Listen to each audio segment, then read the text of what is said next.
Hey, all, wanted to come on here one last time for week 6. Wanted to just come on and first off, wanted to say just it's been a pleasure to work with you all through this process. I think you guys have done an amazing job with understanding research, understanding the importance of research, understanding how research works, and being able to just continue to work through a lot of that experience. So wanted to be able to just kind of look at um, this material for the week.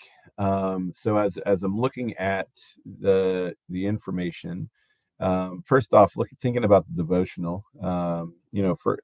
Again, thinking about where you guys have been, the work that you guys have done this semester course, 6 weeks, whatever the case might be. It's been great hearing how you connect with God and whatever you feel like God is for you. I know thinking about it through a 12-step program, we call it a higher power. And I've worked with clients who have struggled with thinking through what does this higher power look like. And one of the things for this devotional, as I look at the questions, what is your understanding of who God designed you to be? Who God designed me to be is love. God is love. And as I've worked with people who are not Christians, as I worked with people who have struggled with understanding what the higher power is, what I have really come to understand and work through is in the scripture. God says, it says God is love. So for me to be designed by God and to be God's workmanship, my workmanship is to be love. And that's why, as I think about where, what I wrote last week about the presidential election and about, not fearing, I recognize that there are tangible experiences that people may experience at the hands of what this administration might do. Um, but at the end, my job is to love well. Whether I agree with those experiences or not, from a um,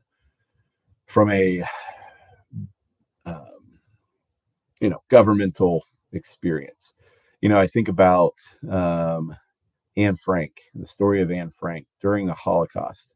The people who hid them, that was them being God. That was them recognizing their friends were in trouble. And I recognize my job is to identify those that may be persecuted through this administration in the name of Jesus, and be able to then love them well, love the people that are outcast in society. That's what Jesus did. And my understanding of who God designed me to be is to be loved. I think one things that you look at, the question, how do I apply that, and what keeps me from doing that? Selfish desire. This idea that if I love them, what does that mean for me, societally wise? In my private practice, I have recently hired two people who are LGBTQ um, allies, as am I. And in that, then what I'm saying from my practice, from a God-centered experience that I try to bring in my private practice, is that everybody is welcome. And that is, to me, what God has designed me to be. That's how I live that out, and that's how I understand. So, if I'm living that out and I have other people who say, well, if you're God centered, why are you reaching out to those people? The answer to that is because that's where God has called me to be. God has called me to love all, and help others feel secure in who they are. And so just a little bit about that, again, just I know I wrote some stuff last week, follow up, but just even saying that out loud, hopefully you guys watch this, is that, again, regardless of who's in power, when Jesus looked at the coin, about paying taxes, and Jesus said, "Give to Caesar what is his." Jesus recognized that his world is not this earth. And if I am to live that out, I am to recognize this world is not my earth. And what I try to hold on to in this earthly space is only going to hold me back from living a life of love. Because if I am only focused on LGBTQ individuals, if I'm only focused on minorities, and I now see, this regime, this presidential regime, as oppressive, am I now withholding love from them? Where Jesus says, "Love your enemies and pray for those who persecute you." And as I'm reflecting on, whichever side of the coin that you fall on any of these social issues, it creates an us versus them society, and that is what Jesus came to break down. Jesus came to break down the powers that hold us back from loving well, and that is my role, is to love well. That's who God designed me to be. Um, so anyway, just wanted to add to that, just thinking about where things are right now in our society, um, and just to encourage you guys as you're working through that. So this week, reading wise, somewhat lighter. You're going to read through Christianity and social work. I wasn't picking my nose, I was scratching my mustache. So readings, we're going to look at the relationship between beliefs and values and social work practice, worldviews that make a difference. So, we're really going to look into how to integrate our faith, all the different beliefs that come in to play in the way in which we work out our faith from a social work perspective. 6.3 discussion, looking at culturally competent research. And it's going to be, in reflection to the readings, going to be responding to barriers to engage in research. We, from the Tuskegee experiment, have really harmed individuals, and there could be individuals that are very leery of, say, as a Caucasian male. Again, I can't help that I am who I am, but I can recognize the distrust that somebody might have in me, who is a minority because of my skin, right? And just the opposite with, the way sometimes society sees other people after 9/11. If you were old enough to live in that world, I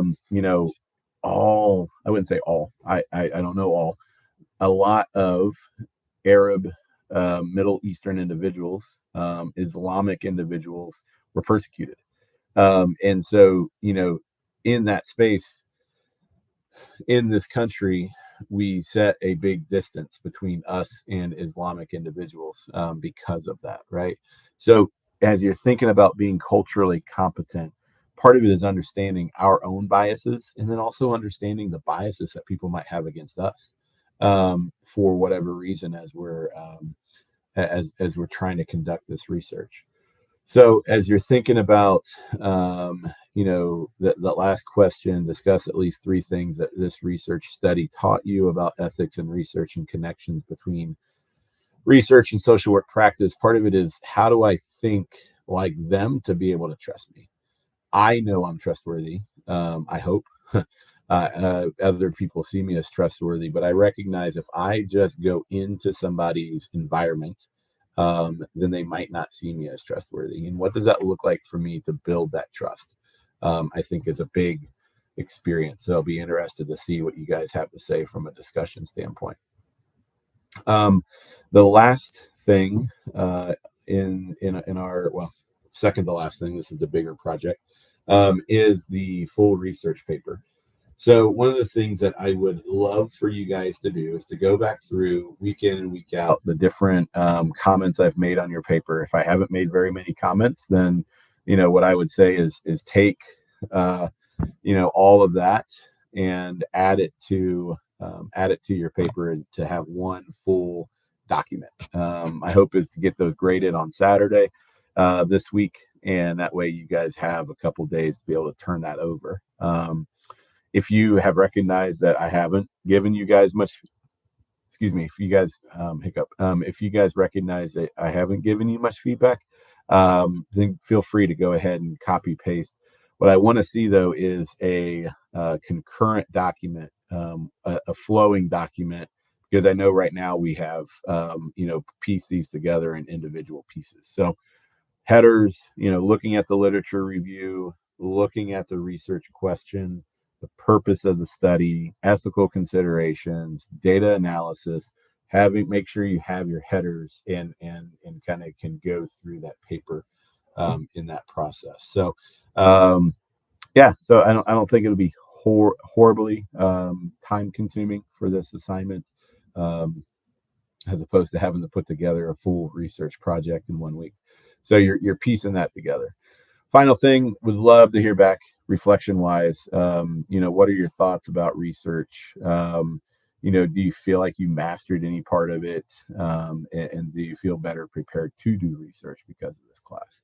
What I would love feedback on, and I'm just an adjunct and I don't really have total control over the curriculum, is what areas of this class could be improved. In number C, do you feel better prepared for doing research in the future? Because I think it would be great to be able to provide that feedback back to the school. So with that, I know this is our last class. You guys have made it through 6 weeks, and I pray that you guys have found this class to be rewarding. I pray that you have found this class to be beneficial, and I also pray that you will have found this class to be one of which you've grown and can recognize you can do research, and it's not as hard as you think it is. So with that, I wish you nothing but the best in your academic and future careers. So don't ever hesitate to reach out to me. I'm always open to hearing from former students. So with that, I just say God bless, and I pray that you guys continue to have the strength and stamina to make it through the next courses that come up along with your practicum. God bless.